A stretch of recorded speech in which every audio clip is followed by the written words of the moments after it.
Good morning Kenya, this is Kenya News Alert. Karibuni sana kwenye show yetu ya Morning Tea Show. Today is the 27th of February 2025. I am your host, House of Zulfa. Please do use that number on your screen to contact us, to tell us any option, any opinion that you have. Okay, so let my co-host introduce themselves. Thank you so much. This is Plains and Felix, and I welcome you to our morning tea show. Hello, Zulfa Mamba. Hello, how are you? I'm fine, thank you. You good? I'm good. I'm good too. Yes. Yeah, so I welcome you also for this new day and to our morning tea show. Yes. Thank you. Thank you for that. Actually, I'm gonna ask you a question. Ulisikia ile mambo ya Sakaja? Yeah. Mwaga uchafu. Yeah, niliona. What is that?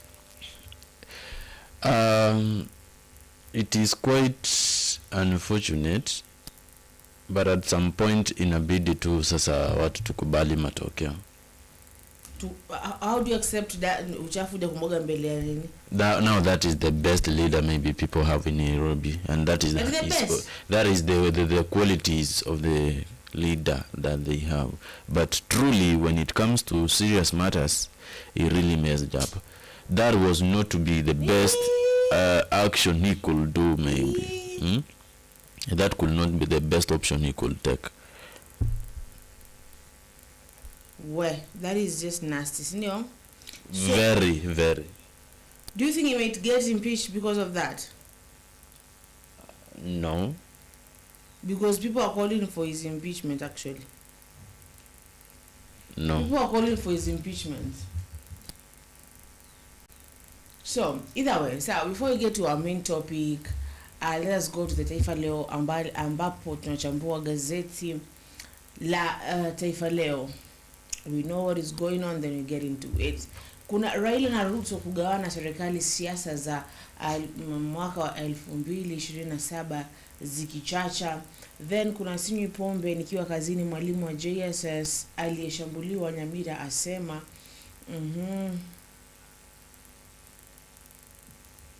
jinsi raia wa Uganda walivamia boma Busia, wakaua vijana wawili na kutupa miili mtoni. What is that? Okay, let us get into Raila na Ruto kwanza, and then we get into that.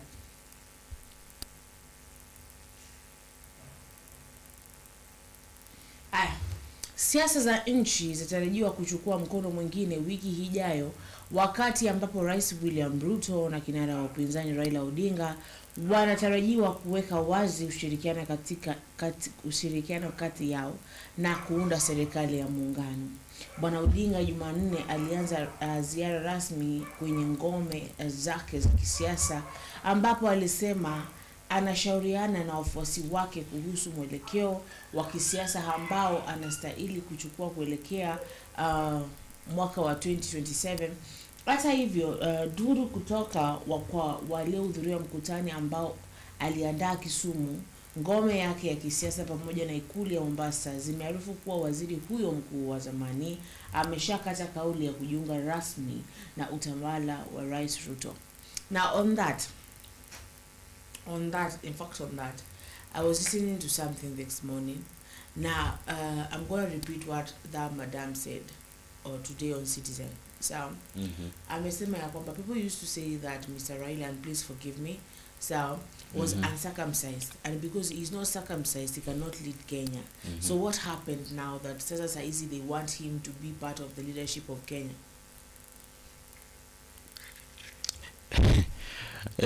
Ati? Ati is not circumcised, so he can't lead Kenya. Kuna wakati walikuwa wanasemaga hivyo. If you've ever heard something like that, he cannot lead.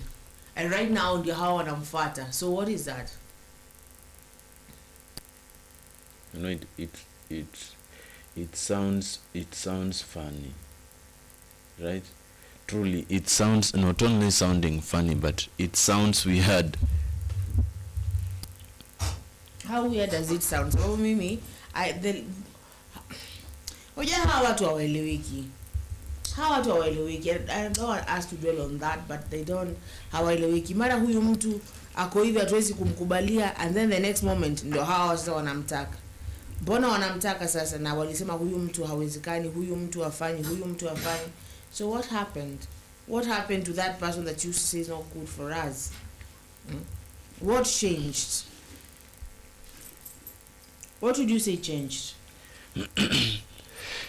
Zulfa, according to the normal life situation, when somebody has got a certain potential, obvious, and it is obvious that people will say, people will talk, people will gossip.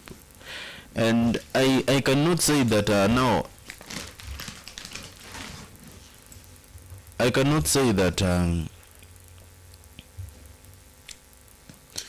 they were right, or they were supporting maybe some they were supporting what was right or true, because this guy has never maybe exposed himself naked, maybe for people to confirm that he's not circumcised. So those are the allegations which are very bad, and at some point we really need to avoid them.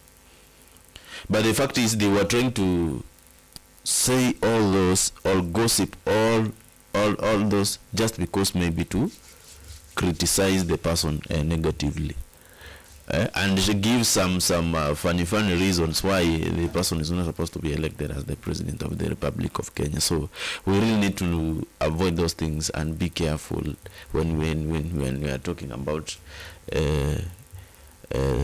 such a prominent person in this leadership of Kenya. Those were just allegations, Zulfa. I don't think whether they are true. Yeah, unajua, they could say even the Luo community in general, men could not get circumcised. But that is true, no? There is nothing like it is true. They are circumcised. In fact, they say they have different ways of circumcision.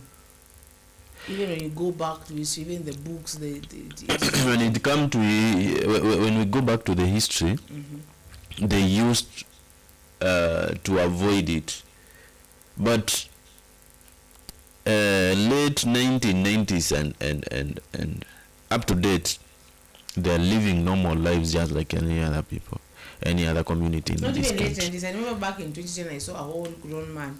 Is when they were getting circumcised, when they are all grown. Yeah. So I have seen that. You attended the ceremony? No, I saw them. You saw them? Yeah. Being circumcised? Hebu tuambie hiyo ni sehemu gani? Which specific part of the lowland is that? No, you want me to go on details. You know how circumcision works now. Anyway, when it comes to Raila Odinga's case, those were just those were just maybe gossips and some of the rumors which were not the truth. Yeah, they were not the truth. So let's just assume and we go on with our topic that we had, but let that be just apart from that point, circumcision and all that. So what about the past? They used to say that this person is not good, this person is whatever caste, this person is any. What happened to all that? Ujue hawa watu wanatuchezea michezo ya shere. But baadhi ya vijana ambao walihudhuria mkutano wa faraha na Raila Kisumu walisema waziri huyo mkuu wa zamani aliwarai waunge mkono ushirikiano wake na Rais Ruto kwa sababu una manufaa kimaendeleo. Tulikuwa na mkutano, that is tukiwanukuu kijana mmoja, tukimnukuu kijana mmoja aliyokuwa pale. Anasema tulikuwa na mkutano na baba ambapo alitutaka tujiandae na kuzinduliwa kwa ushirikiano wake wa Rais Ruto wiki ijayo. Akasema kijana mmoja ambaye alihudhuria mkutano huo. Na iwapo kutakuwa na pingamizi, alitushauri tufafanulie wafuasi wake kwa nini ameamua kuchukua hatua hiyo muhimu, akisema ni kwa sababu ya manufaa yao. Okay? Anasema it is for the benefits of them. Do you believe that he's doing the government for the benefit of us, or he's doing that for his own benefits? Zulfa. Still, thank you. He may say whatever he may decide to say. And at some point, you might find that it is the truth. But now, this is my question. Are all those members of his party okay with the decision? You know, you cannot just make a decision minus either consulting your family. Suppose you are a father or a mother to the family. You need maybe to do this and this, or you want to dislocate the family from where the family is currently living to a different location, right? Will you just decide on your own because you are a father to the family? Does it mean you cannot inform the family members? So the former Prime Minister Raila Odinga should truly be serious at once. If possible, he could inform the families. He could inform the family who are the political party members. If the members will be okay with that program, then even if we will proceed and going ahead to the decision, then nobody will ever complain.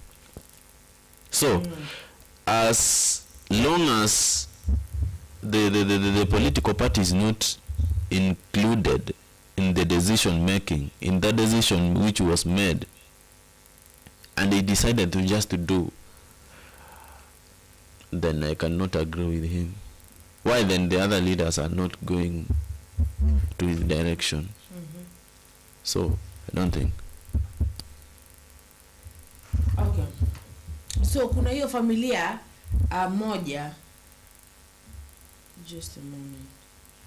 Familia moja katika kaunti ya Busia inalilia haki baada ya watoto wao wawili kuuawa na kuteketeza nyumba 20 na kuwakata ng'ombe 7 kisha kuvukia upande wa Kenya.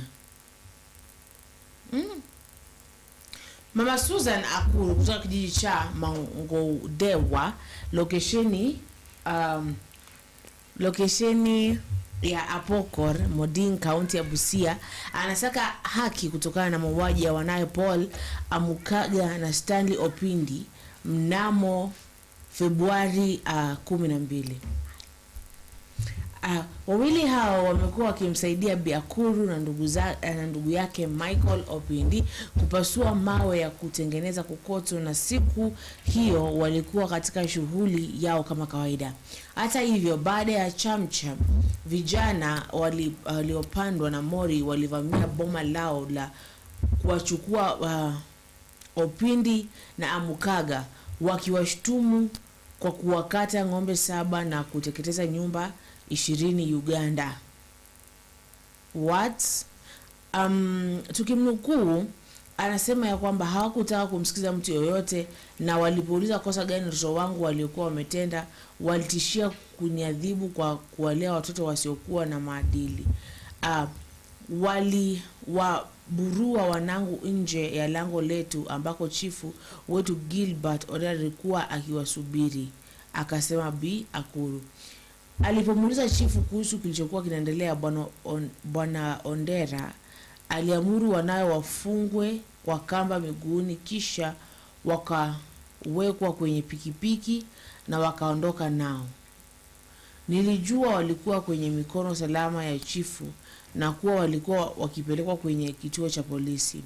Nilienda Kuga, ndipo nikaenda katika kituo cha polisi, lakini nikashtuka kuambiwa hawakuwa hapo wala polisi hawakufahamu chochote kuhusu tukio hilo, akasema. Alipokuwa akirudi nyumbani alikumbana na dadake Beatrice Akisa, ambaye alimfahamisha jinsi wanayo waliuawa kinyama kwenye mto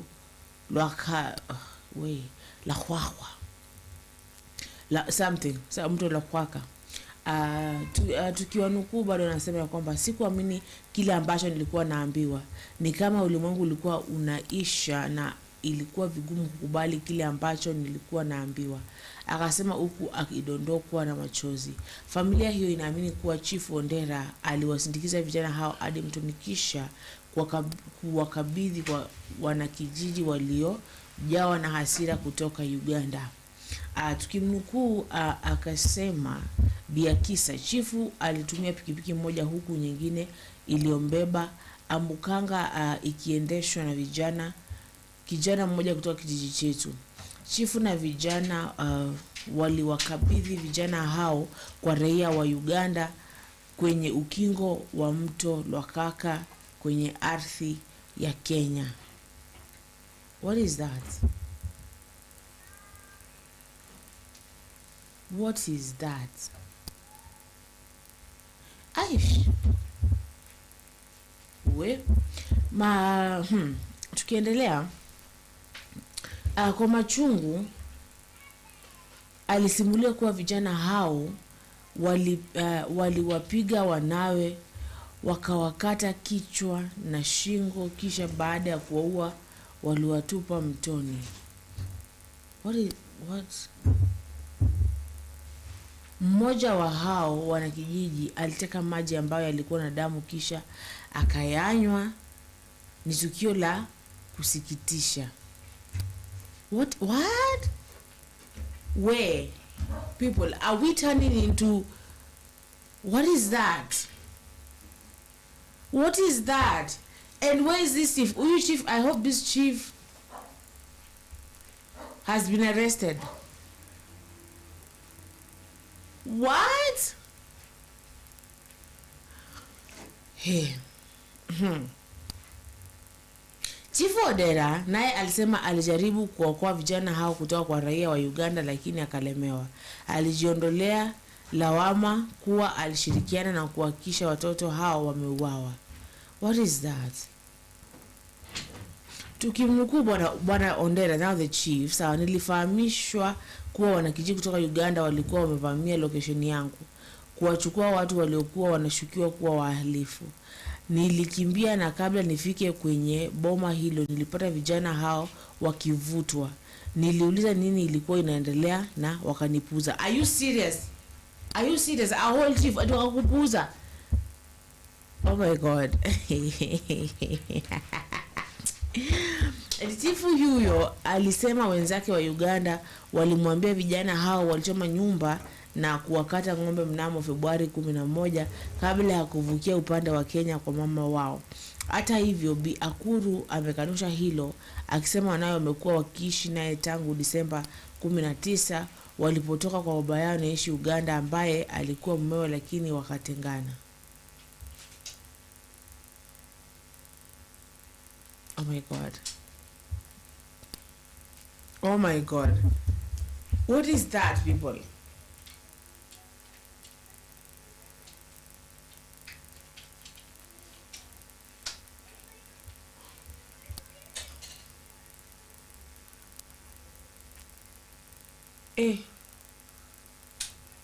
Yani watu wameuliwa kiunyama.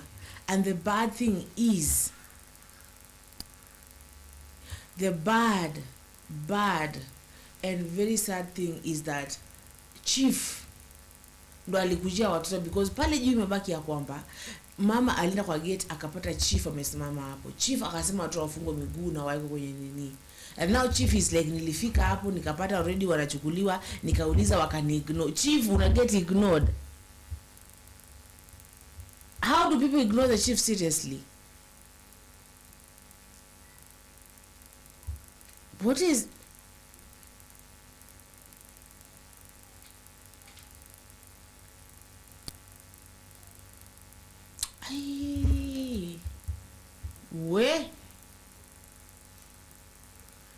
We. And we hear venye waliuawa vibaya, kukatwa kichwa na kutupwa mtoni. If we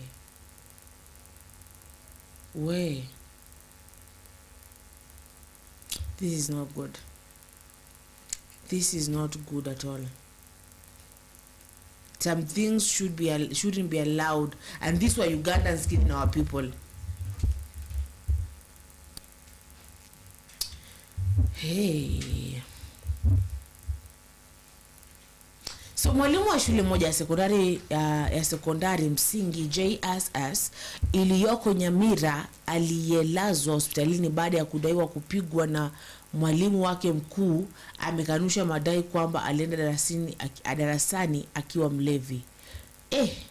Now that one we can accept. You don't go to class drunk, and if the principal is the one who showed you discipline, then that is okay. So Bwana Vincent Onyancha pia amedokeza kuwa yeye hunywa pombe tu wakati hayuko kazini na si mara nyingi kwa sababu ya ugumu wa maisha ambayo humjasaza kama Wakenya wengine. Mwalimu huyo wa eneo bunge la Mugirango Kaskazini amehoji kuwa pombe haijawahi kuathiri utendakazi wake kwa njia zozote. Let me tell you people, there are teachers who go to class drunk. I remember there's this teacher back when I was in high school. He was our history teacher. He used to come drunk actually, like really drunk. But the good thing, when he came drunk, he used to teach us like that history vizuri. I don't know, functioning alcoholics. So it shouldn't be good because it is not professional. It is not professional, but that was a different time and this is a different time. So Bwana Onyancha anaeleza kuwa mnamo wiki jana Ijumaa Februari 21 mwaka huu alifika kazini akiwa amechelewa kidogo. Alifululiza moja kwa moja hadi chumba cha walimu na kuchukua kitabu na vifaa vingine na kuelekea darasani tayari kwa somo na wanafunzi wake. Kulingana na baba huyu wa mtoto mmoja, mara tu alipoanza kufundisha, mwalimu mkuu wa shule hiyo alijitosa darasani na kuanza kumwangushia makofi mazito mazito. What? Oh my God. So mwalimu mkuu huyo alikuwa akimuuliza ni kwa nini alikuwa amefika darasani amechelewa. So in that school, sawa, if you go late, unapigwa kama wanafunzi wenzako. Anaweza kumfurushia makofi mazito mazito. So tukimnukuu Bwana Onyancha anasema nilikuwa nimefika tu darasani na nimekwisha tulia alipoingia kwa nguvu. Akaniuliza kwa nini nimechelewa kufika shuleni. Kabla hata sijaongea, sijatoa maelezo, alinishukia kwa mateke na makofi. Alinivuta nje ya darasa huku wanafunzi wangu wakitazama kwa mshangao. Bwana Onyancha alidai. That is not professional of that principal. You do not do that. You do not do that at all. Ebu tell us, Bwana Felix, as we introduce our guest, but Ebu tell us, is that professional? Kuingia darasani upige mwalimu mbele ya watoto? Unafaa kupiga mwalimu? Was that a private school or? No, you tell me. It is in the JCC. Despite a private school, gani, you really need to hide your emotions when it comes to students. You really need to. Totally. You don't need to show students how maybe you can fight. Are they trying maybe to teach them also to fight? Or are they trying to teach them? Are they trying to teach them on how maybe to be violent? That was unfortunate, so I cannot support. Now Kim, yes, hello, good morning, Kim. Thank you for joining. A baby called Pendo. There was a baby called Pendo who was brutalized and killed by Kenya anti-riot police. Did the parents of this baby get any justice? Thereafter, all the rogue police were protected by the courts. That is where we were heading to. Zulfa was trying to analyze the magazine, right? Yeah, that is where we are heading to. Thank you so much, Zulfa. Let me introduce our guests now, and then we get into that, actually, to our topics. Welcome. Thank you. Tell us your name, tell the people looking at people your name. My name is Brenda, and thank you for having me. You're very welcome. Thank you. You've seen me see you and then I smile. Yeah. Oh my God. Good morning, Brenda. Good morning, Felix. You are welcome.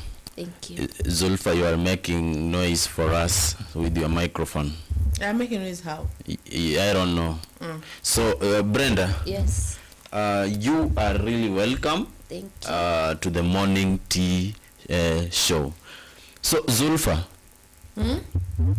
here is my question. Last year, we had protestants in the streets. According to the rumors, according to the realities, and at some point facts that maybe you might have maybe come across, how did those victims, do you think, victims of the protest, right? How did they were they compensated, or were their request maybe taken into consideration? Hey, so umemsikia pale bwana Kimkem alivyosema. I don't think there's anyone, na kama Brenda, you know anyone who was compensated, because apparently there are more than last year. In fact, it was from 2017 the people die, or it is 07? 07. Young people died. A lot of young people died. Cindy, Yeah. fighting for Raila. And this year, last year, other people died. And I hear Kunyamo kulikuwa na more than 20 bodies of young people who have been shot from Nyuma. Yeah. That one is assassination. Is that assassination? Yes, that is killing someone. Yeah. When you shoot someone from Nyuma, you ni kumuona muo. More than 20 bodies were there, and those people have not been compensated. Their families are crying. I had more than 300. I hear that more than 300 people were abducted. Imagine more than 300. Where were they taken? Where are they? Where are they? Where are they? Where are the parents of these people who are? See, unajua so kila mtu ambaye, let me tell you, so kila mtu ambaye anaweza kupigia Nurdin Haji. Even the person Justin alisema, I call the president, I called Nurdin Haji, but not every parent can do that. Yeah. Wako, in fact, even after wakina Billy Mwangi kutolewa, I will send a list, sawa, by someone there. They send me a list of 20 people ambao wameripotiwa kwenye mapolisi wamepotea. 20, one girl. In fact, I never forget there was one girl. Na kuna mwingine pia niliona TikTok amechukuliwa. Yeah. It is still happening mpaka sasa. Yeah, it is still happening. And I remember someone said, sawa, that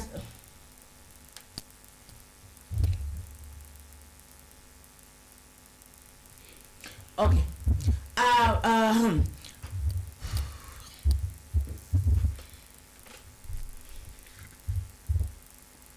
It is just sad. The thing is, it is just sad that 20, it is still happening. Okay, I'm sorry. Kidogo pale. It is still happening. It is still happening mpaka saa hii.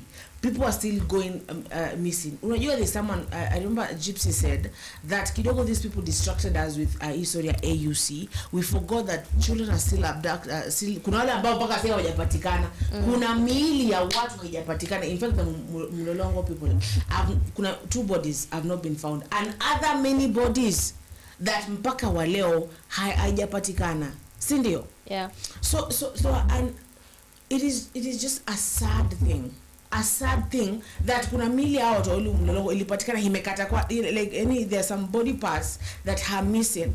They are dead. So this person was tortured. Si ndio? You know the Kitengela boys? Yeah, Kitengela boys. Those they were abducted. Yeah. Why even they compensated? No. Ilikuja na wakaingia tu community kawaida. Na baki na Billy Mwangi.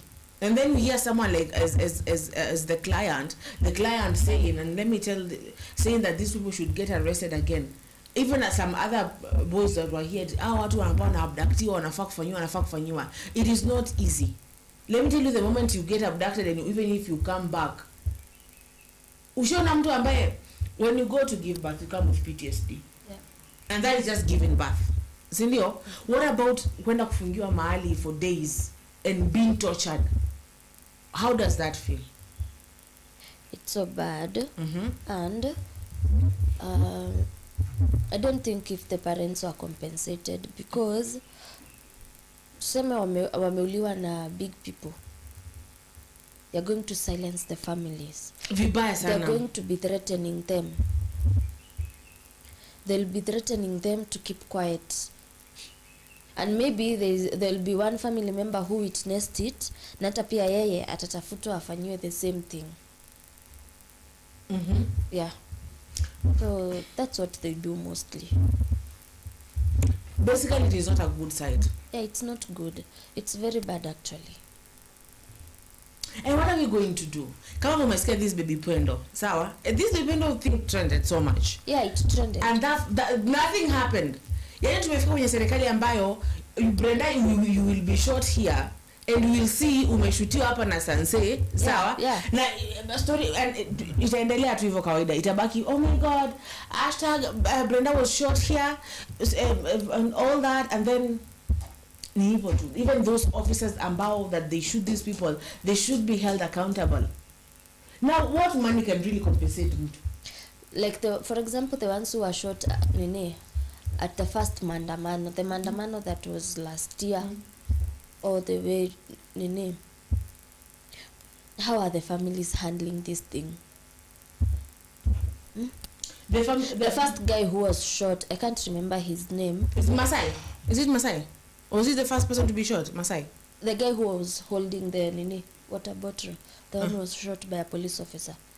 And then later on they started saying he wasn't shot by a police officer. Was it Masai the first person who was shot? Masai, Masai, sindio? Yeah. He was shot. Let me tell you, even wakati bado wakuekelea sufuria kwa kichwa, I remember I was still here with my very, very, very good friend, Mr. Muna, sawa? And I remember him telling me, niliingia hivi tu kwenye studio, sawa? That was Channel 7. Yeah. Niliingia hapa kwenye studio and he was like, 3 people have been shot in Kitengela. Do you know that story? A car just passed, sawa? And it was scary. I don't know, but I feel like these people always shoot people so randomly. Is it random really? Yeah, ama wako na specific targets ambao wanaenda kushoot? Wako like wewe those people who are shot in Kitengela, so by that unmarked car. Those people who are shot in Kitengela, there was specific leaders of some groups ya Maandamano. Waliachilia watu hapa Kitengela. In fact, mmoja hapo is smart, mwingine sijui said gani, just and the car just went. So they track down the person. Yes. Inabaki ni Brenda. Anakoga place fulani. And then you just see you fall down. And ni hivyo. So wanakuja na silencers. Oh my god, that is so cool. So Mr. Felix, uko tu pale ukitu observe. What would you say? You know, yeah, some of the individuals died. And at some point, the reason behind their death was maybe, okay, I could hear some people say that some of the individuals could use that advantage of Protestants to go and destroy some people's property and at some point take people's property. You know, at some point I do try to do some, I do research mostly in these things, at least to have a clear understanding of what was happening and what was clearly happened. So I could maybe come up with information that some of the individuals could cause others to die, right? Okay.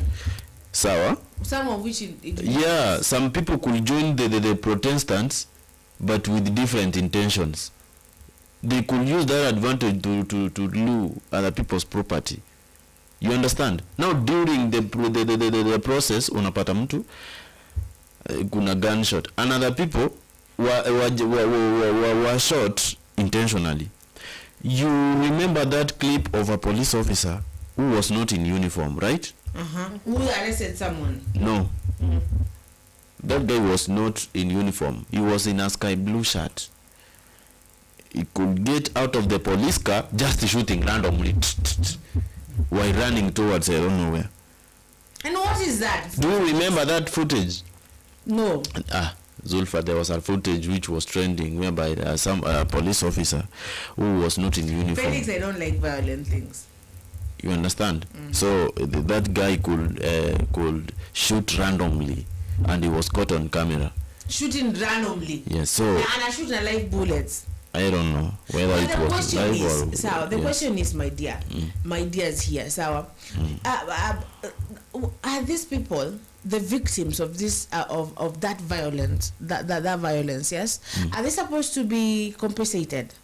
And if they're supposed to be compensated, how much? What say is it, Felix? If like you have a wife, or you have a brother, or you have a mother, or you just anyone, ashutiwe, ama something happens, sawa, and you're told, how much money unaweza pewa ukwe like this is my brother, this is equivalent to my brother?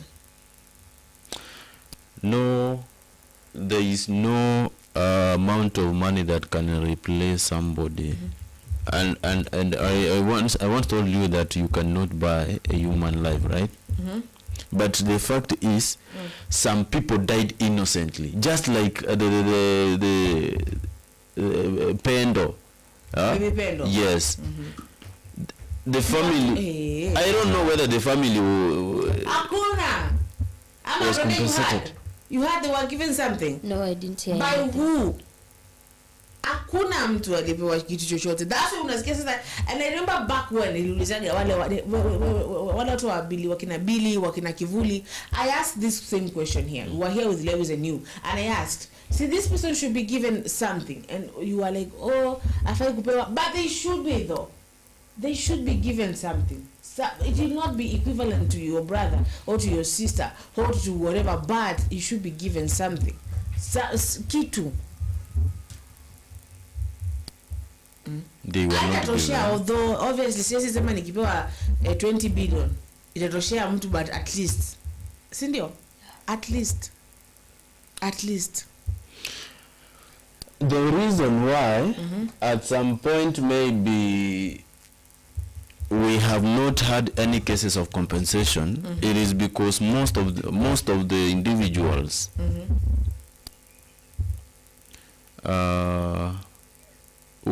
most of the individuals who died, let me just cut it short, right?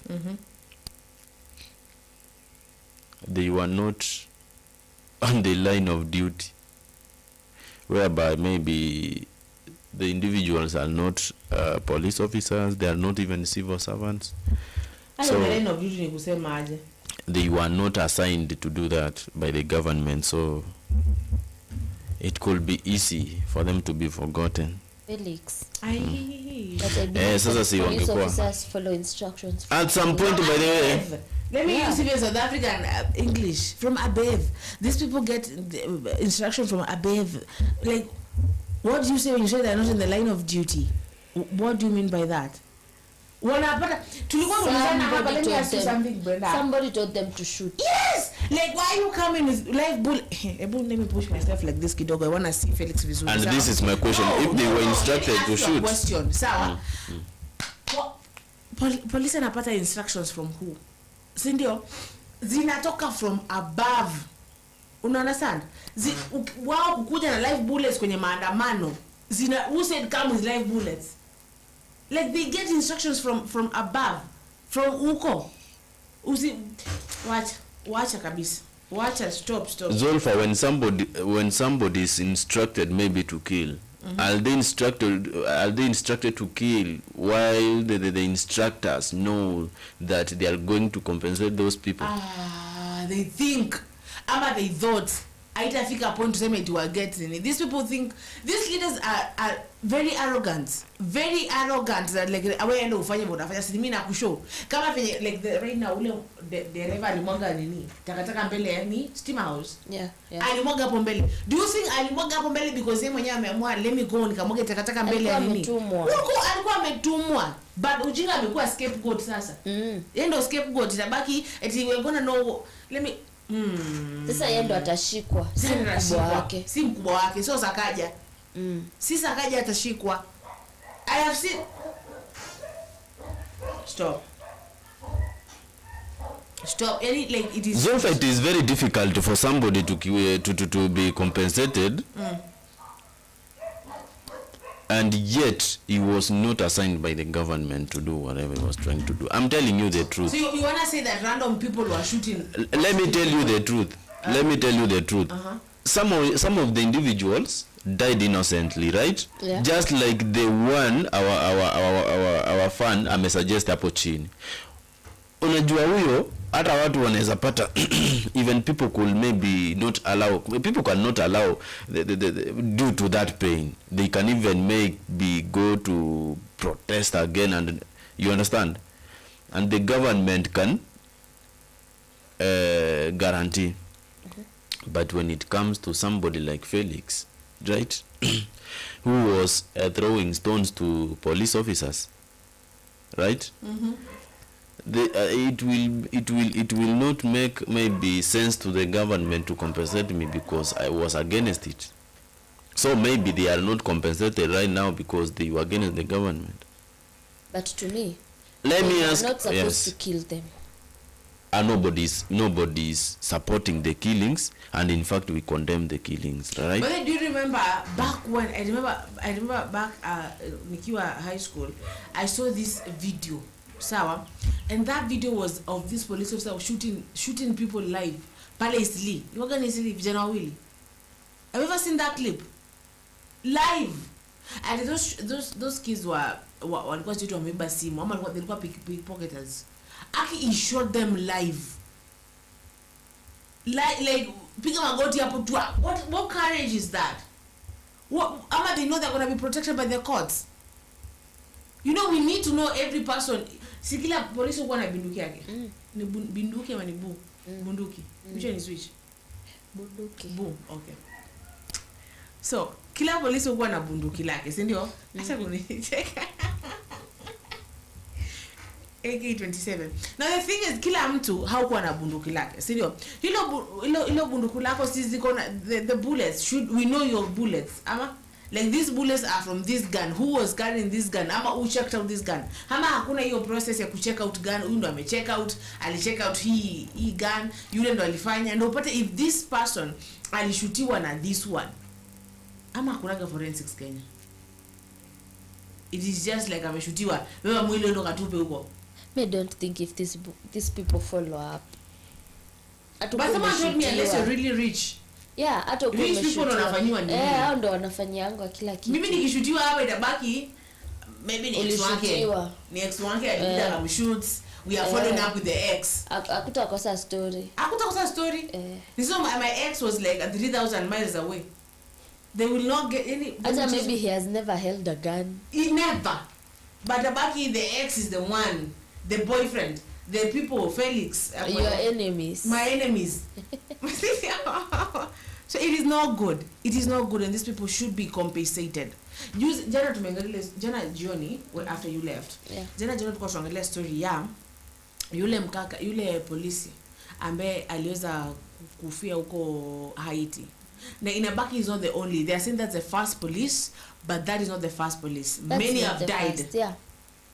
Will that woman be compensated?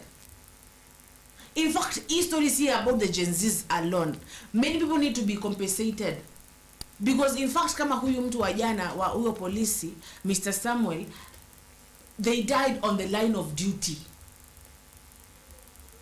They died on the line of duty, but are they going to be compensated?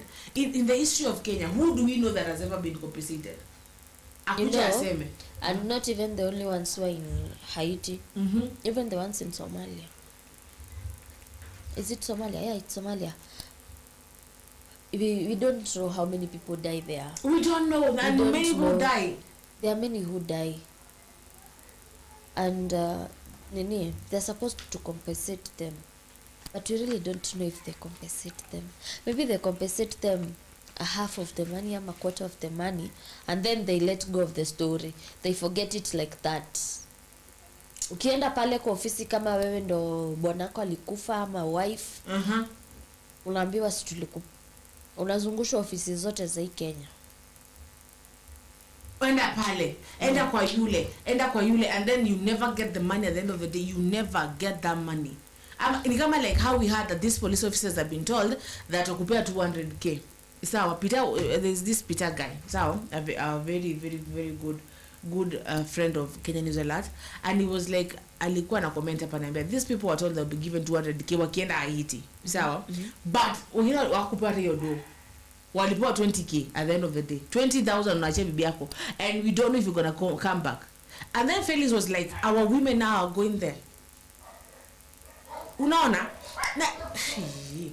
You look at his story kama your story, like this story gets confusing.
Okay, so we took a break there, but I'm going to read Kim's comments. Asema, I'm so happy vile my youth wanafurika Huduma centers wakichukua ID. That's our only weapon. Umechukua ID ya nini? Ya kupiga kura? Kwani shaanza kuchukuliwa? No, actually I didn't know. Chukua, that is our only weapon. Let us take that. Okay. No. Because these are so funny because tunachukua ID. Who are we voting for? you know. Who are we going to vote for? Who are we voting for? Who are we voting for? Leaders are many. We have got many leaders. Hata hawajaanza proper campaign. No, you are not forcing anybody here. You are not forcing anybody here. Felix, listen. Nataka kidogo tafadhali, my sister. Okay. I want you to figure out any leader mwenye amefuatilia hao wenye walikuwa abducted some days back wenye waliuliwa. Mjue like even the topic we have right now, who has come with the same question. Mkipata there is one of them, of those prominent people we have, and the person is so serious, and who is for the people. Mkipata is the same person who is maybe ready to work for you, who has done something that is convincible. Mkipata is the same person, then you don't need to say that you don't have somebody to vote for. You have somebody to vote for, only that you really need to take them to Felix, make a good call. Yes. I saw Kalonzo. Kalonzo was following this thing actually, and he actually went to court, right? He went to court saying no to abductions, no to killing, stop killing young people. Our government is really killing young people. Okay. So I think the Gen Zs have already made up their mind. But you know, they are the ones who are saying Matiang'i, others Kalonzo. Maraga, wewe nimetoka kusema Maraga anayewa kitu. Okay, even him. Kila mtu akona ule leader wake anaona this is the perfect leader for me. Do you think we need someone who has always been here? Yeah, we need someone who is experienced in the government, first of all. Why do you say so? Huh? Why do you say we need someone?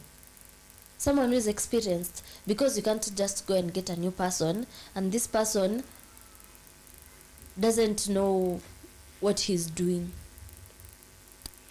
Anyway, will you get a new person and the same person is so greedy?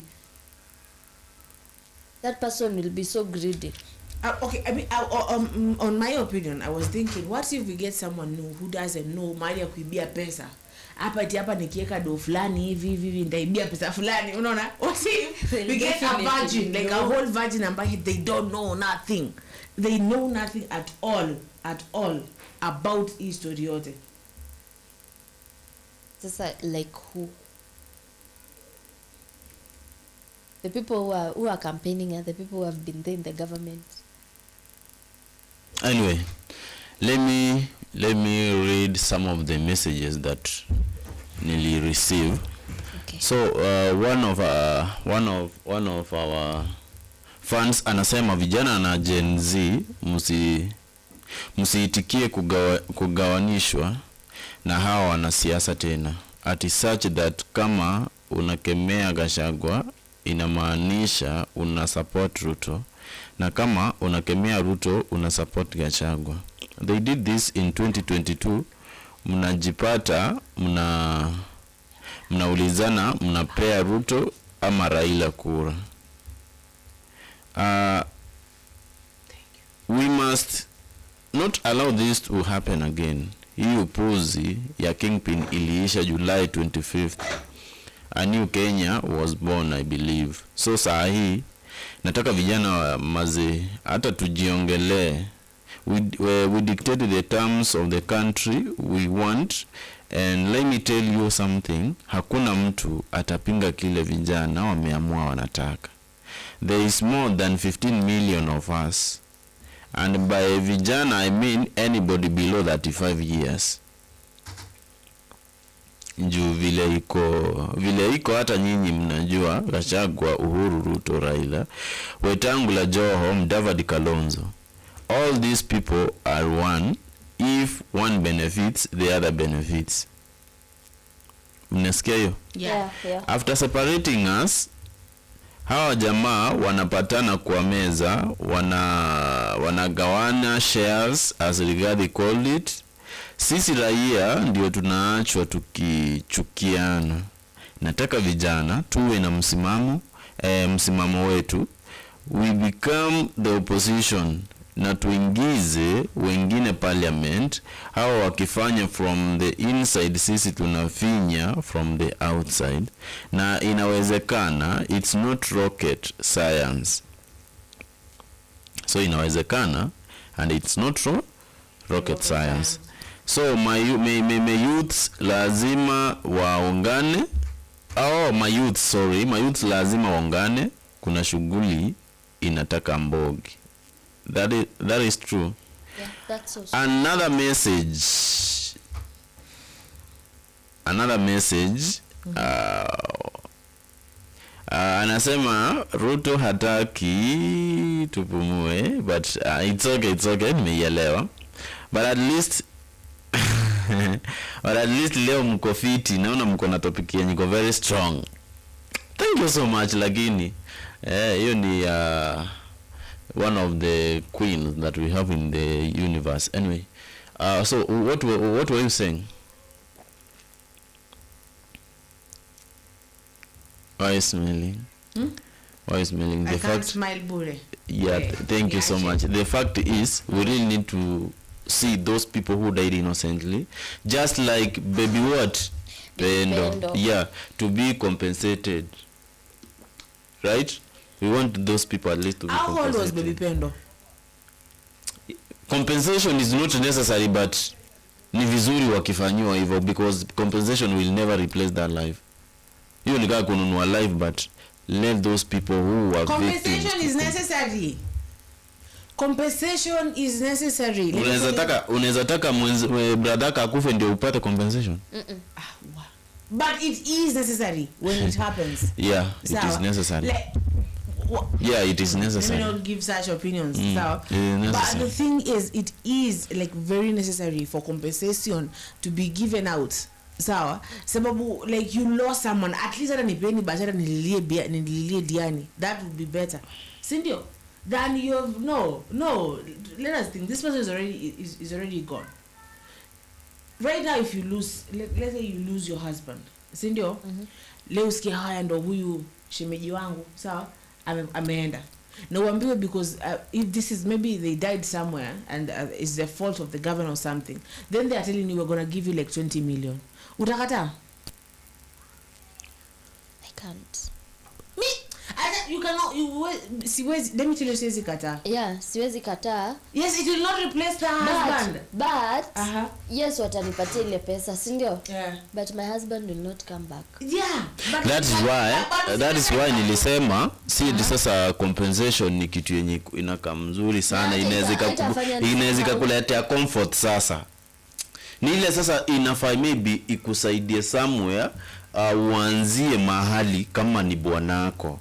Sawa? At least kama badala ungebaki tu hivyo, at least sasa unaweza pata nguvu kidogo za kujikimu za kuanzia mahali. Unaona? But truly, for those people who died during the Genesis protest, during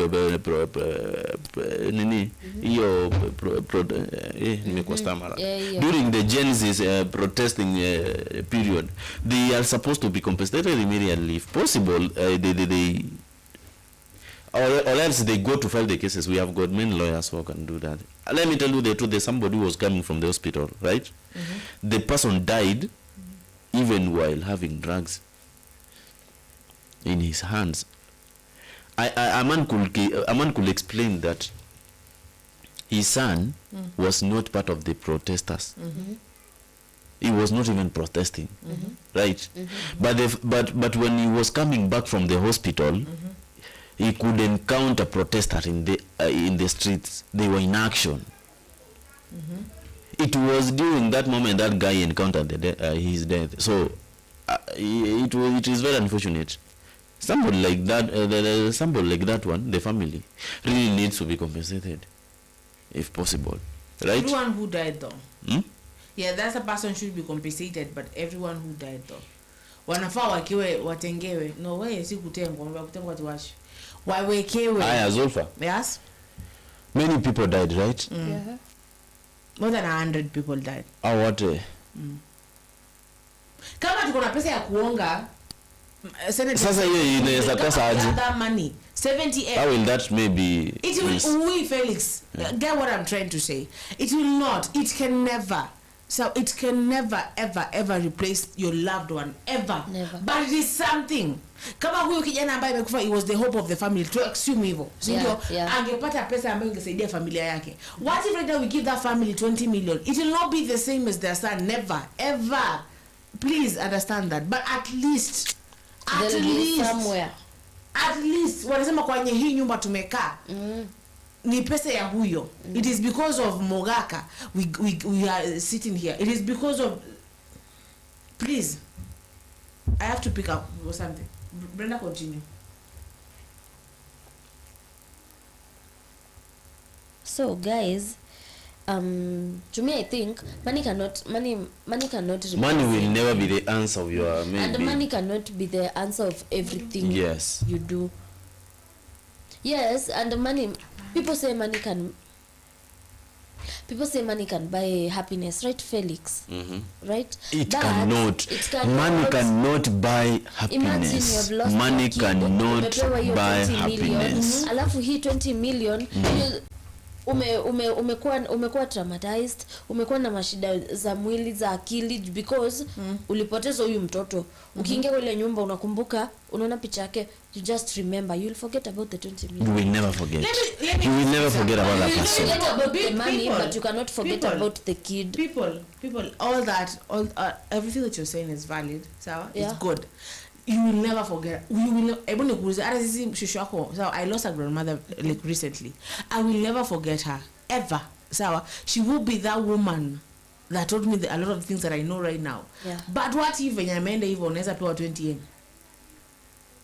What if I'm at that year? Zulfa, let me tell you this. A grandmother you can forget. A grandmother you can forget because sasa yeye ashawalea mmekuwa wakubwa. Unaweza mlinganisha, my sister, unaweza linganisha grandmother kwa mfano na mtu mwenye ako below 20 years. Tumelose. Ni mtu tumelose. Hapana Zulfa. Wewe mtu new people. Like seriously. We are not saying it, you're going to forget her. But she's a grandmother. Alikuwa amefika ile age ya. Yes, a sunset age. Alikuwa sunset age. But you cannot just compare that situation with the baby Pendo case. I'm comparing baby. Felix, why are you trying to paint me as a bad guy here? Stop. You were trying to give us reference. I wish you could give. It is something. No, you have said that I'm trying to compare. I'm not comparing anyone. I am saying it is something. At least nikipata hii pesa nende, for example, like I even cremate place ambayo yako. I will always remember this is. It cannot be replaced. I cannot replace 20 million. Will never replace someone like a child of mine. True. It can never. I agree with you. At least lose kabisa. Usiki ego when it comes to that. Do not put ego. Yes, it will not. But it is something. Nasema kama huyu kijana alikuwa ndo ametegemewa kwenye familia. Na sisi mna shida kabisa. Tangu aende maybe ni wafanya job anatuma pesa kidogo nyumbani. And right now you've been told it cannot replace your son, but take this 20 million. Usikatae hiyo pesa. Yes, you will feel like you're betraying your person. You will feel like, what is the difference between me na wale wa Nigeria na sacrifice watu wa kwao? Unaona? But the thing is, it is something. Sawa? Una get like keep me anasema we hati money cannot buy happiness. I agree, money cannot, but more money can. When you pay your pesa uone. The thing is, I'm gonna point by the way. Pewa pesa. Sisemi na replace. So you get I yes replace. But if I lose you right now, money will never replace you. Ever. I will be like, Brenda is that girl. Brenda. But at least I can even hey. Zulfa, yes? You're given the 20 million, like whatever Nani is saying here. Kim is saying, all right, yes, it cannot, but yes, more money can buy, okay, but there'll still be that part of you. The whole. There'll still be that part of you that is sad. Obviously. There are still things that you'll always see and remind you of that person. Because you did and that challenge. Like, and you're like, ipesata. Yeah. But babes, you did that challenge of I'd rather be, you did that challenge of 10. Senio, why would you rather be crying in Ibiza than crying up at Ubadoja?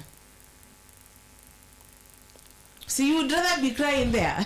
No. I'll go and cry there. You go cry there. I'll go and cry there. Thank you. But you still, go cry I there. have that sad part of me. I'll go in Ibiza, yes. But I'll still return home. No. I will stay in Ibiza forever.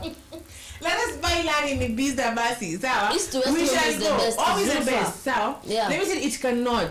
I know it cannot replace. Like it will never replace. So like I think if I lose you right now, sawa, and I'm told let me give you, sasa Zulfa Brenda ameenda but tunaweza kupea sijui 80%, I'll be like, me and Brenda we always wanted to go to Philippines. Yes, you said you'll take me to Philippines, sindio?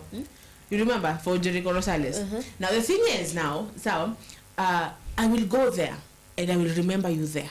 When I get, I will cry on those beaches, but I will be there. But you will come back to Kenya.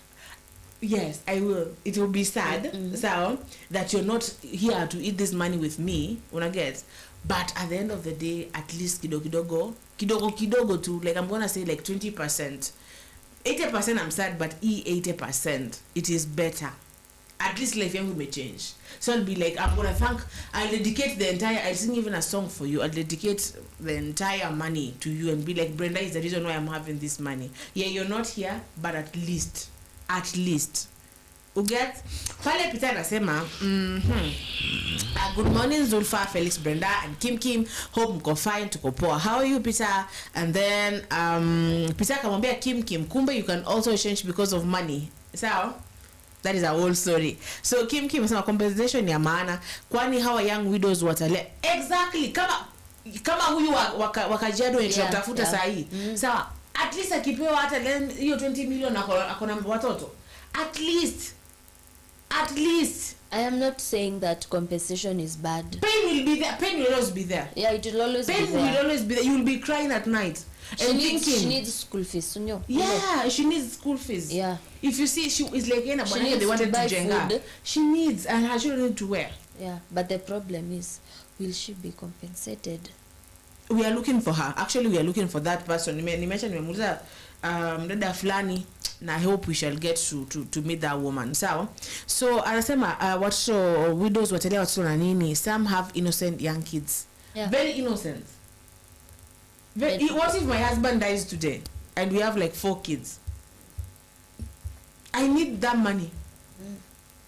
I need that money to take these children to school. I need that money to be able to pay for their medical bills, for them to wear, for them to eat. Nikiweka ego eti mimi bwanangu so hawezi hekwa kwa kwenye ni moja na 20 million, let me tell you, my children will suffer. So accept compensation, and these people should be compensated. Na Kim anamwambia Peter haja change. Sawa? Na Peter akamwambia I thought you changed. So the thing is, let them get compensated. Kama we have money, and Kenya has a lot of money. If we have money, kwenda kuwaonga wanaitwaje maseneta wamvote Gachagua atoke, tunakana 2 billion ya kuonga Gachagua atoke, mbona basi compensate the families of these people, si ndio? Like we need that. Let these people be compensated. Wachukuliwa waende waambiwe, you lost someone, this my son was abducted, they died, my son ita how walikuwa abducted or get released, they need psychological whatever, sindio? They need therapists. I heard even some of them were raped, and wale ambao hajapatikana mpaka sahi, the ones who were found after Maandamano, the ones who were found at, I don't know, a certain river. Yala. Yeah. Did they even follow up who killed them? Who killed them? I asked a question here. I asked, did we follow up to know who has killed these people? Did we? Because the guy who was brought, this is the guy who killed them. Hata kwa kamera ilikuwa inaonyeshana this guy is yule mkisi serial killer na si yeye. I heard that someone told me, sawa, someone from Uko huko ndani, they told me that, let me tell you some things, with the thing that goes inside huko ndani is really nasty. Sawa, they were like they used to atipaka this person makeup anakuja anaapia someone else, but it is the same person. That kisipa that anaitwa jinake na msahau jinake, that was killing women everywhere. Sawa, ndo alikuja kuwekelewa. Na bado nasikia hii ya Shakahola, yes, people died in Shakahola, but many people were not the Shakaholans ones. They were being just put on. Kama leo tumekupata umeua mtu tunakuwekelea mwili zingine. So it was a all thing. Sawa. So hapa Mr. Kim anasema ya kwamba Peter, what I did was to take sabbatical, but niko best, that is good. And then Peter anasema Kim, congratulations, client is now vice chairman of Senate, big up to needed to pige sherehe. You know client, I told you who is client. Yeah. So client is now the chairman of Senate. Wow, congratulations to her. She gives us hope, young women, when we see her there. Yes? Yeah. So Felix kakangu, niambie. Sasa kama young people wameanza kuonyesha mfano mzuri hivyo, mimi nataka mwenye ako na connection kwanza apin location atu spoil kidogo, tusherekea sisi kama vijana. Yeah, despite the challenges that we can. Let me tell you the truth. You might not know. You might find that the Gen Z's rebellion and the uprising of the Gen Z uprising which took place last year could maybe give room for her to be maybe appointed. So that to convince the Gen Z. So you might not know. If there is a way, let this person pin location, at least they have to spoil the dog. Ama, what do you think? Or what do you think, you guys? Yes? But you want to be spoiled by the clients. Yeah? Of course. Yeah. So we don't want maybe to be brainwashed, but we want to give thanks.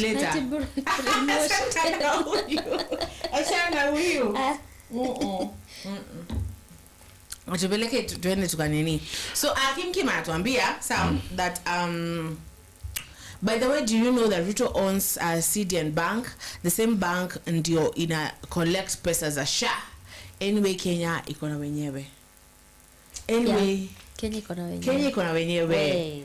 Where alafu anamwambia Peter, very true, congratulations to us at large. Then Peter is like, Kim True Gachagua said it is it's some of other government officials have shares.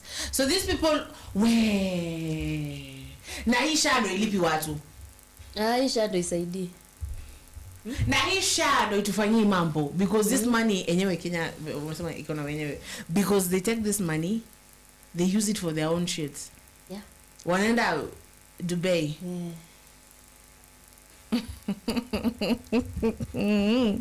But it's really private jets. Oh my god. Oh Jesus. Hey. You know, someone told me that champagne tastes better on stop jets. Maybe before you go to that dimension, I want us to understand whether we are going to celebrate as one of our young people. You know, when young people clients akubaye nini atu celebrate the clients kitu shida nyuko nayo, you rush. Please, will you mind if you give me time? This is the point. You know, I want you to understand to understand this. True Genesis, they brought a very good image in the country, whereby even those older, in fact elder, because they are very old, leaders could not have that faith that young people could manage to be good leaders, and at the same time they could not even understand that young people can do things which are great when they come together. And at some point they were shocked. How did it happen for these people to open their eyes and, if possible, to start maybe their own uprising, right? So you might find that it is through that respect that our young people in government sectors, they have started maybe gaining respect. Remember, most of the individuals up there, they are not much educated, just like our young friends that are somewhere else there, right? So they could at least give them respect and fear them at some point. So Zulfa, this is now the point. It is through maybe the pricing which took place last year that has brought a very high level of respect to us, right? That's why we are being promoted wherever we are in our offices, because of our smart brains that we have. So if possible, let me repeat again, congratulations to that person, but anafaa tuite atununulie soda. Wewe unajua unakuanga na connection, so will you do?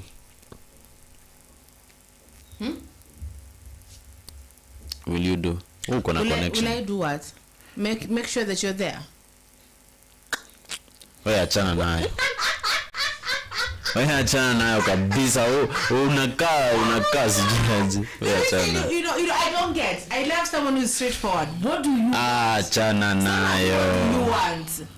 Niambie tu directly, what do you want? Achana nayo. Party with our, obviously, if you we really need to appreciate.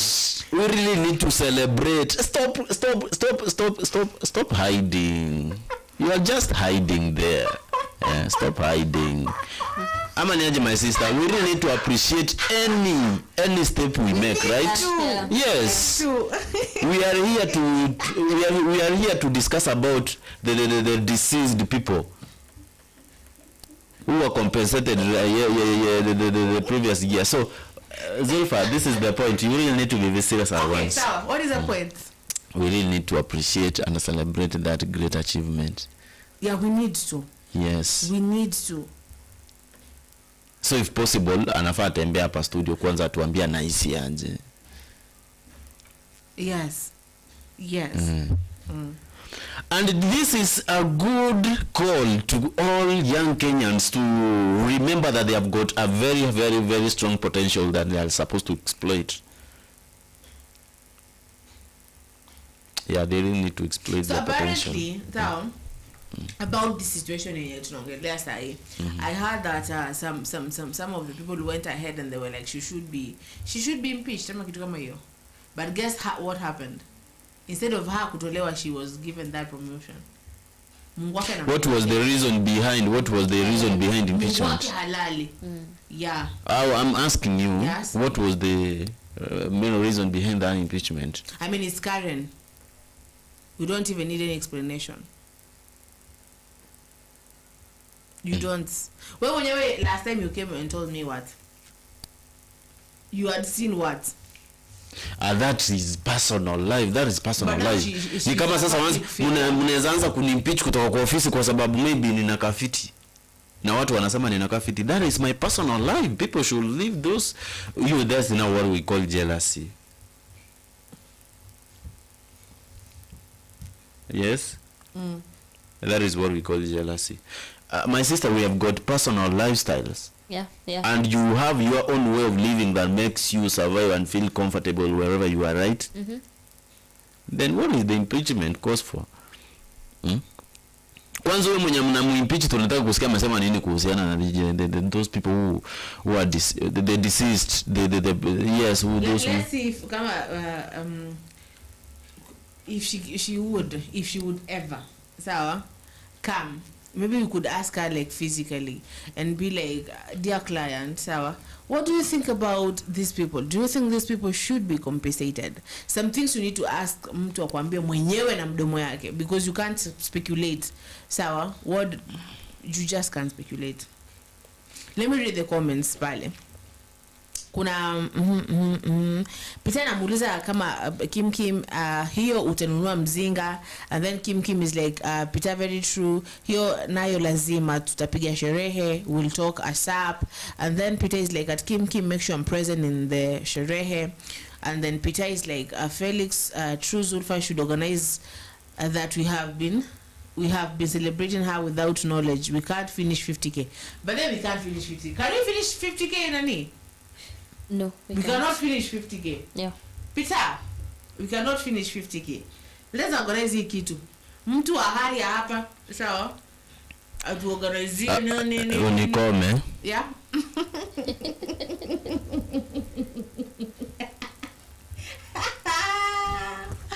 Oh my god, but the point is we cannot finish 50k, can we? Tuenda wapi kwanza? Gari yangu mafuta pekee kutoka hapa kwenda town ni pesa ngapi wewe?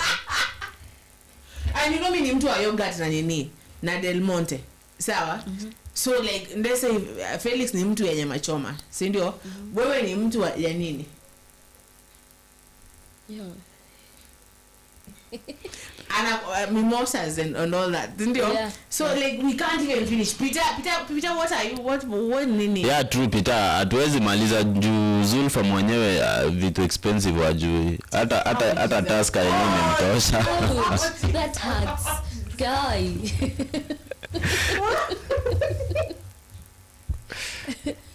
Taska yenyewe imemtosha. Sasa sijui vitu expensive ni kusema nini? I don't know. Sasa unataka niseme ni t-shirt ni Taska? Wilberforce inawaje? Wilberforce. Pilsner.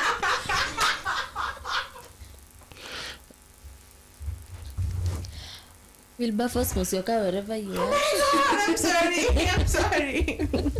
Umesikia kwamba mwenzako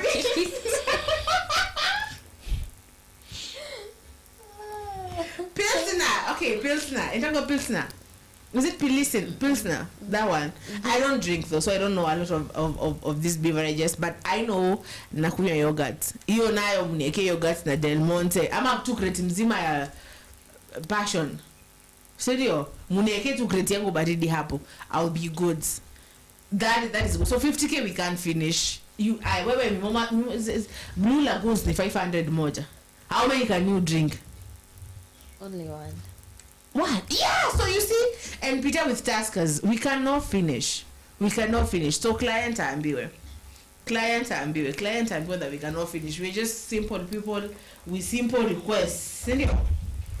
And now that is as I said, one of our young leaders we have. Amemanage hivyo si ndio? Yeah. Will you mind maybe if we suggest the person right to raise this issue in their assembly if possible? If because the families issue, because the families out there suffering. Yes. Do need that. Yes. So Kim mwambie client if they should raise this issue, ku compensate bana those families kwa Senate. Yes. Yeah. So pale Peter nasema Zulfa, I remember client once but yes 400k wine for his guy for her guy's birthday party. The Mugithi guy, you know the Mugithi guy? Yeah. Yeah. You remember she bought 400k wine. 400k.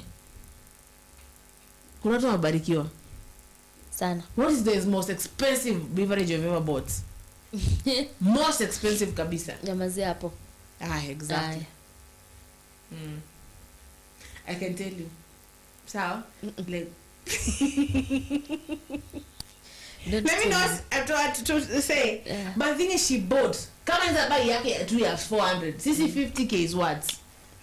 50k is what? She will apply the same energy to raise that motion. To raise the money of compensation, sindio? No, not. Yeye ndiye alituma police waende kuua mtu. No, to raise the money, to raise that issue. To raise the issue, yes. Yeah. Truly, families are suffering out there. And some of the people who were killed were the only eye in those families. Yeah? They were only people who were eyed. There are others who didn't die, but alibaki akiwa disabled. Yeah. Yes.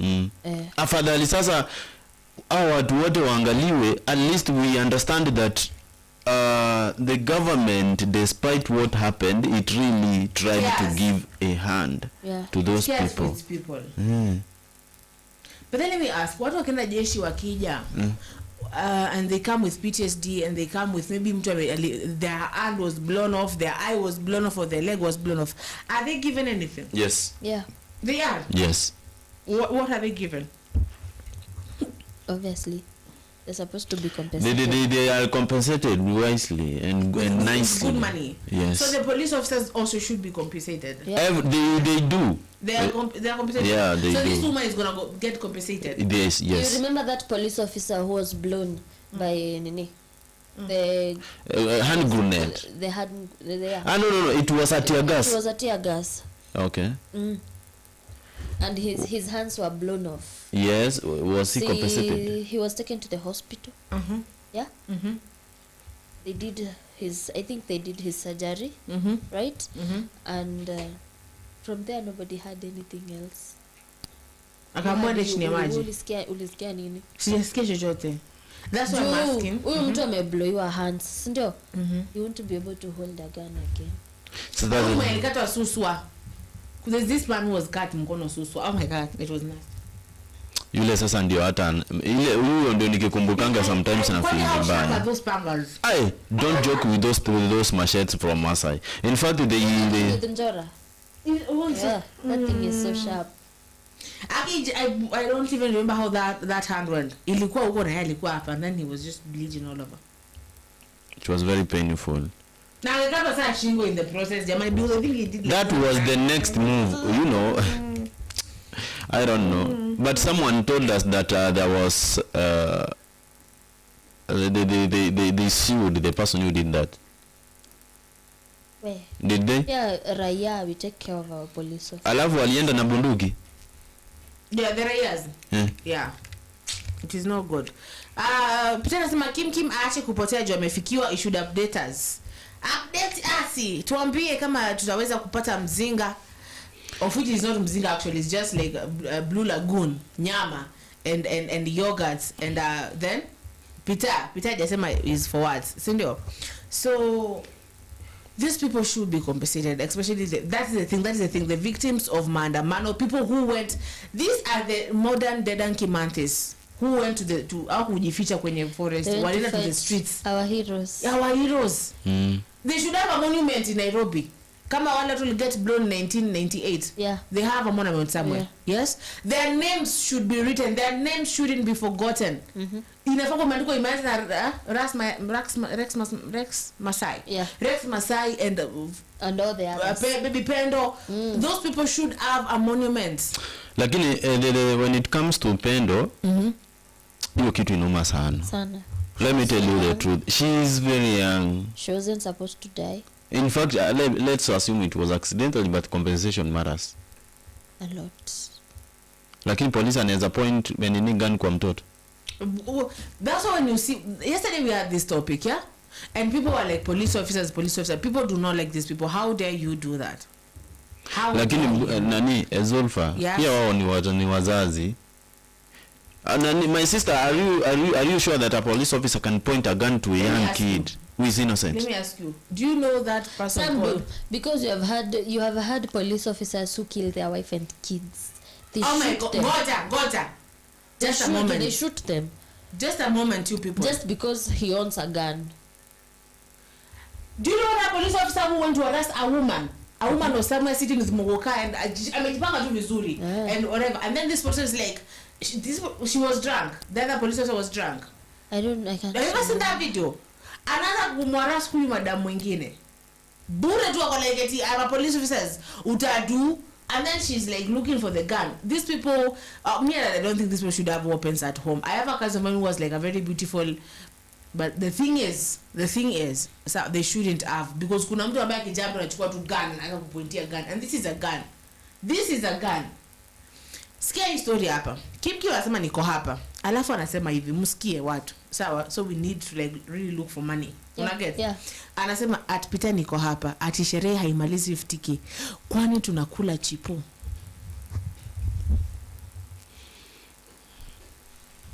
We don't want to be so expensive. Chipo 50, Jesus. Nani Zulfa? We don't need to be so expensive. Even the Kim anafaa. Yeah, no, anasema tunakula chipo. Basically anasema hiyo 50k is so small. But acha kwanza afikishe message kwanza, like we really need to actually Kim, let me tell you the truth, I'm one of the best people who will support her. nikisikia ama uzuri si tunaishi live. Ukienda sherehe nikisikia ameruhusiwa motion ukienda sherehe Felix utasupport. Sasa Shwali, let me ask you a very simple question. Mara ya mwisho Zulfu uliniona nikisherehe ilikuwa lini? Let me see, on Sunday. Wapi? On Sunday Paradise. Sasa atuambia mwenyewe unamwambia sasa Paradise. Send yourself. Paradise ni ulienda pale ukaandaliwa mulo. Akatambia amekula nini? Tumbo, plata. And some drinks pale nini. You what? Stop. Hapana, acha kudanganya watu. I'm still hapa like mimi when you go to sherehe and you know Brenda, ukienda sherehe unakulaga pesa nyingi, you know is how much. Even 3k is a lot kwa sherehe. Exactly. This person saying that 50k ni kula chipo. Jesus. Cheki Zulfa. Mimi unajua umenikata before nimalize kuongea. Mimi nilikuwa nasema hivi, mimi ni msemo mwenye ninaishi live, sawa? And I can see many things happening. So ile siku bro, I'll feel like this, I'll see this guy raising the emotion over that point. I'm telling you. Nitamhubiri the following week, the week. Nitakuwa chawa. Ati chawa anje. But it is very difficult because she's in the government, right?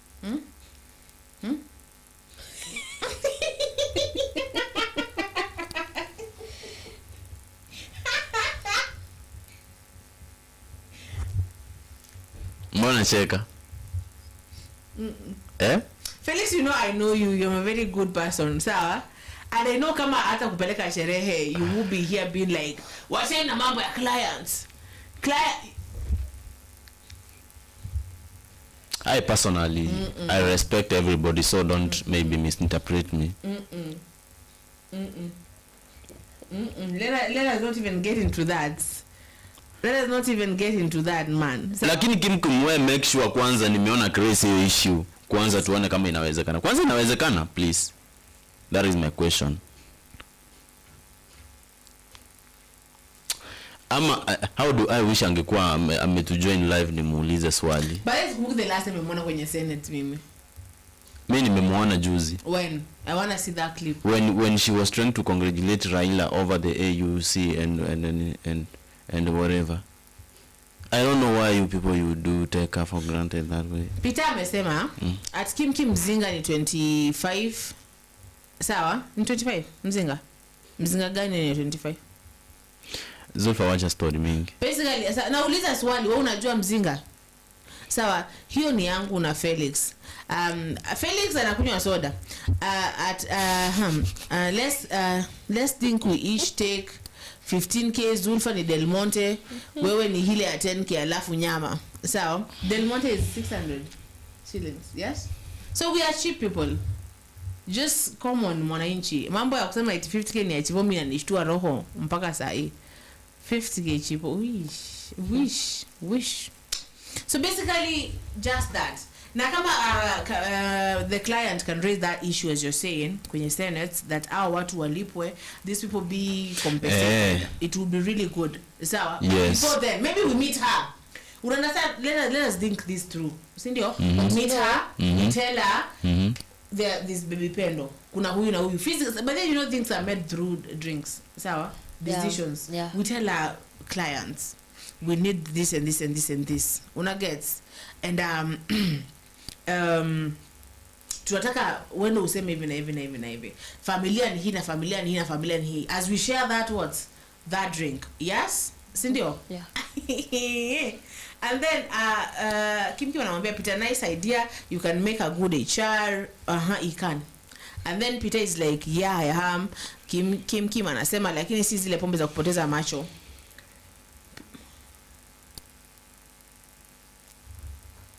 Why are you looking at me? Because I need you to look at me and tell me pombe za kupoteza macho ni gani? I don't know. Let's say me, I don't know, Changa. I don't know. Have you ever drank ethanol? No. Back in high school? No. People used to drink that thing. Why? You did? No, I didn't. But I saw how did you know? How did you know? Watch us. See, I tell you, from force used to send. Why are you trying to do that? Why are you trying to do that? Sawa. So mzinga kuanzia 2K ni legit. Hivyo ndo Kim anaambiwa na Peter. Sawa? That mzinga kwa ya 2K and above is legit. The thing is, let us meet Karen physically. Sawa? We tell her if that is possible, Mr. Kim. To meet physically, tukae chini over drinks, we tell her, Karen, these are the things uku chini. You are our youth guy there. Sawa? Ebu peleka he and he. Because she was nominated because of the youths. Sindio? Like, we be like, let us do this, let us do that. If you take this thing to Senate, you know, we shall back you up as the young people, and maybe that may save your career. Una get?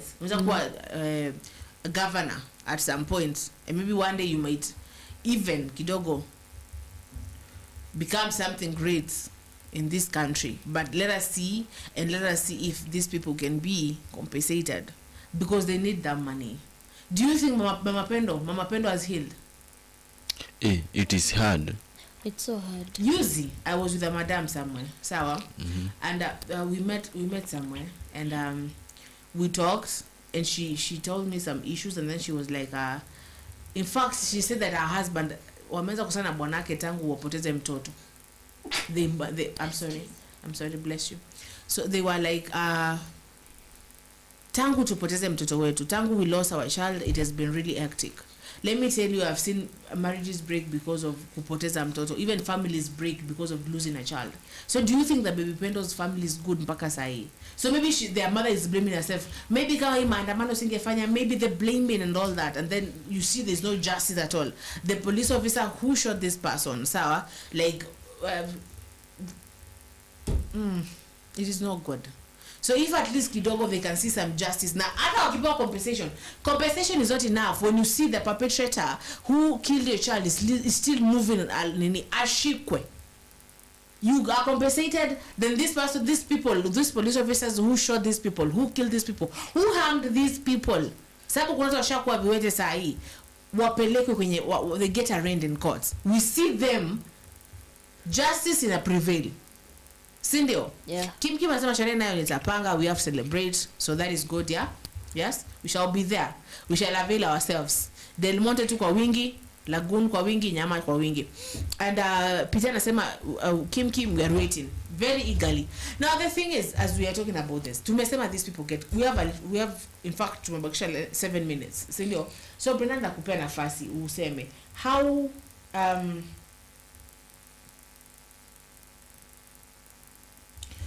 okay, so basically Kim, please, would you when you see Karen, when you see clients, would you please raise that issue for us? It is a very, very, very sensitive issue. Yes, we might laugh, we might joke, but at the end of the day, we need these people to see justice. Sindio? I think the lady justice got her justice yesterday. Sababu Murkomen wamata kumpush sasa wako sawa. So now she can sit down, and then the legislature, the judiciary can be okay now because she's okay. Sindio? You saw that, Mr. Felix, that she's good now, the Chief Justice. So now, right now, if Kim you can raise that issue, it would be really good. Sindio? So Brenda nakupea like 2 minutes. You tell the government something, and then Felix, you say your name ukimaliza, and then Felix will do the same, and I do the same, and then we meet here as Sita mchana, or we'll be doing the same Nasi show. Okay. I would really like to hear the Senate and talk about the compensation thing, because the families really need it.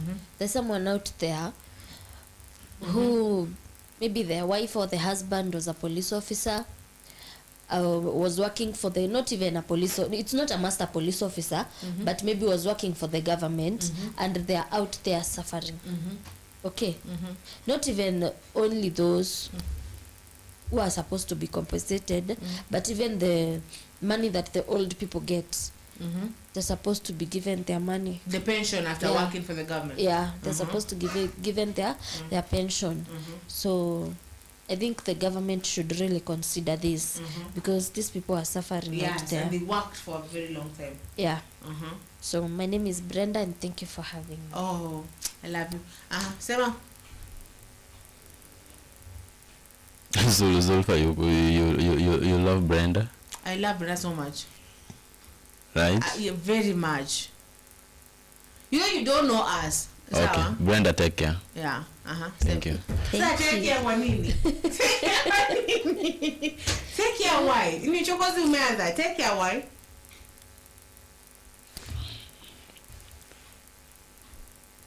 Anyway, this is Plain San Felix, and I really yes. Where fiti? Yeah, I can repeat myself, but Brenda, you are a very good lady. In fact, a very good looking lady. So you really need to take care. Take care of what? A lady who is married. A lady who is married. Thank you. Yeah. Thank you. So this is Plain San Felix, and I really appreciate you guys for joining us. Let us hope for the best. Amanianji, Zulfa and Brenda. Yeah. We really need to hope for the best for the families who lost their loved ones in the streets. And to send our condolences to them. Yeah, sure. We really recognize them. We are still looking for that nini, that woman of Kajiado, but I've already nimeambiwa ametoka wapi. The only thing is nikishafika to contact Apple. We already know where she is. Okay. Sawa? Okay. So we're organizing something to go there. Okay. Yeah. Okay. So that is another program that we are as looking a lot and some other people. Yes, yes. Yeah, right. Thank you so much. Brenda, you really need to appreciate that comment. Remember, Brenda is charming. Thank you. Yeah. Thank you so much. Yeah, we really appreciate. Pia mimi nitapata mwenye atani appreciate hapo.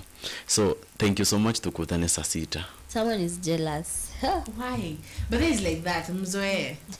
Mzoe too is a jealous person. Sawa? Yangu ishafika hapa inbox. So niko fiti.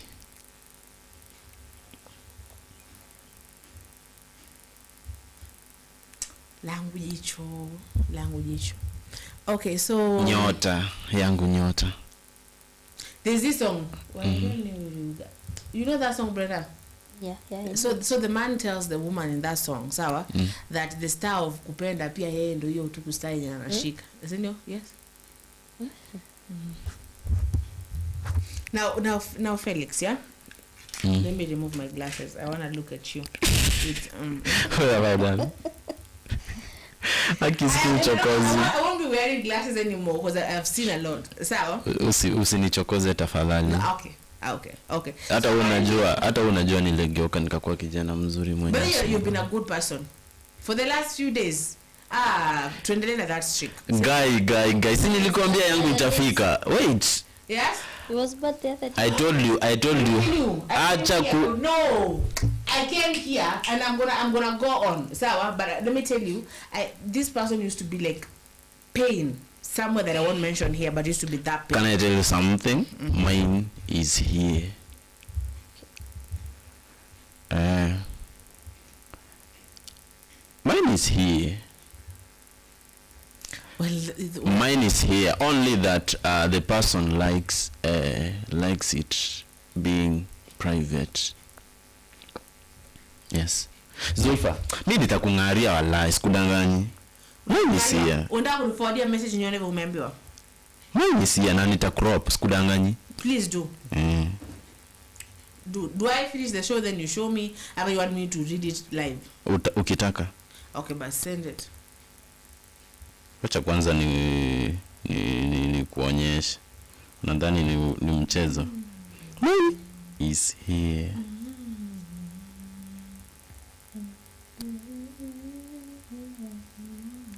Na kutumia at the time. Sawa? But I'm cropping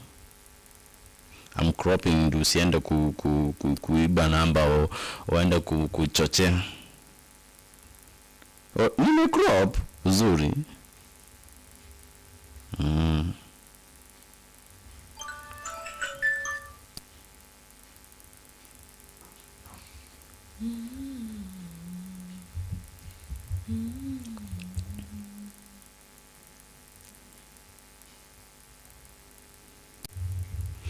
Okay. Okay. Let me read for the people of Kenya.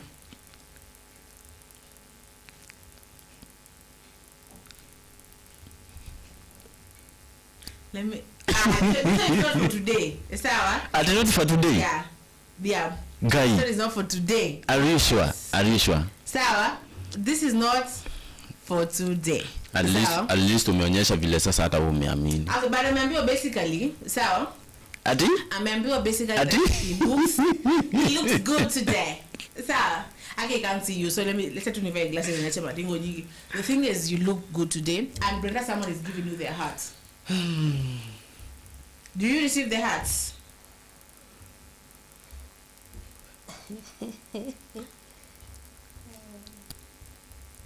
Anasema hivi, sawa? Yeah, I've read it.